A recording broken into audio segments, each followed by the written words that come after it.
முக்கிய செய்தி. அண்ணா பல்கலைக்கழக மாணவி வழக்கு ஞானசேகரிடம் விடிய விடிய விசாரணை நடைபெற்றிருக்கிறது.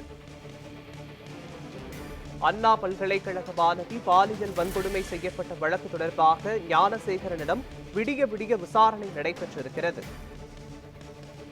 இது தொடர்பான விவரங்களை வழங்குவதற்காக நமது செய்தியாளர் ரஃபீக் இணைக்க நினைக்கிறார்.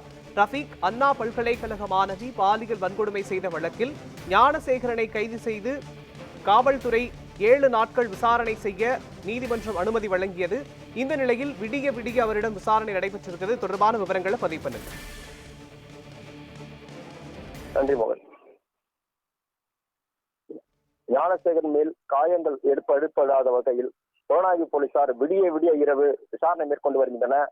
அப்போது சென்னை சைதாப்பேட்டை நீதிமன்றம் நீதிபதி சுப்பிரமணியன் அவர்களின் தலைமையில் நேற்று அண்ணா பல்கலைக்கழக விவகாரம் ஞானசேகர் நீதிமன்ற காவல் எடுத்து விசாரிக்க 7 நாட்கள் மட்டும் புலனாய்வு போலீசாருக்கு அனுமதி அளித்துள்ளது.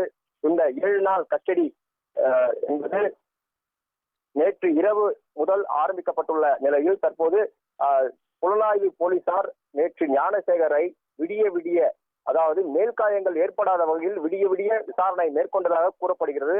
மேலும் அவருடைய தொடர்புள்ளவர்கள் யார் யார், அதாவது முதல் வழக்கில் விசாரணைக்காக ஆஜராகக்கூடிய வழக்கறிஞர்கள் யார் யார் என்கிற தொடக்கம் முதல், மேலும் அவருக்கான சிபாரிசு யாரேனும் இருக்கிறார்களா, அதாவது அரசியல் ரீதியில் உடன்பட்டவர்கள் யாராலும் இருக்கிறார்களா, அல்லது அவர்களுக்கு இருக்கக்கூடிய விஷயங்கள் வெளிப்படுத்தினால், அதாவது ஞானசேகர் அவர்கள் போலீசாரிடம் விஷயங்கள் வெளிப்படுத்தினால் அவர்களுக்கு ஞானசேகர் உயிர் அச்சங்கள் யாராலும் கொடுத்துள்ளார்களா என்கிற பல கோணங்களில் புலனாய்வு போலீசார் விசாரணை மேற்கொண்டு வருகின்றனர். தற்போது இந்த 7 நாட்களில் முதல் நாள் காலை முதல் விசாரணை ஆரம்பிக்காத பட்சத்தில் சட்டத்தின் புறம்பாக இரவு முழுவதும் மேல்காயங்கள் ஏற்படாத வகையில் இந்த விசாரணை மேற்கொண்டது என்பது அதிர்ச்சி அளிக்கக்கூடிய விஷயமாக உள்ளது.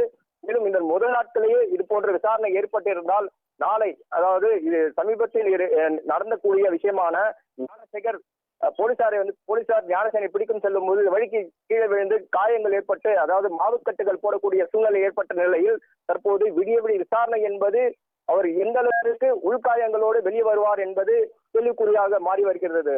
மோகன்,